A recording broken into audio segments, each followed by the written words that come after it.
NCL টি-20 লিগে ফিরছেন hard hitter batsman Sabbir Rahman. দ্বিতীয় আসরে নতুন চমক। আর ইতিমধ্যে এনসিএল টি-20 লিগ খেলতে উড়াল দিয়েছেন সাব্বির। দর্শক, ভিডিওটি না টেনে সম্পূর্ণ দেখতে থাকুন। বাংলাদেশের cricketer hard hitter batsman Sabbir Rahman আবারও আলোচনায়। আসন্ন এনসিএল টি-20 লিগে দ্বিতীয় আসরে অংশ নিতে যাচ্ছেন এই তারকা ক্রিকেটার।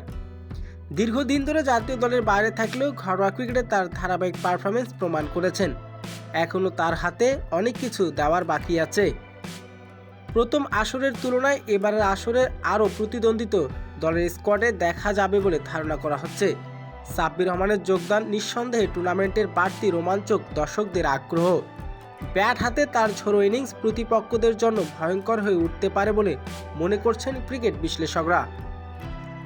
এনসিএল টি-20-র দ্বিতীয় আসর শুরু হবে শীঘ্রই।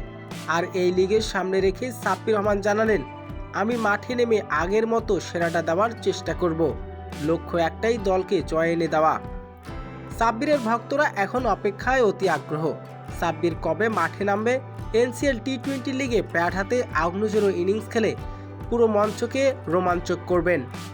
এনসিএল টি-20 লিগের দুর্দান্ত পারফরমেন্স করলে হয়তো এশিয়া কাপের দলে সুযোগ পেতে পারেন hard hitter batsman Sabbir Rahman.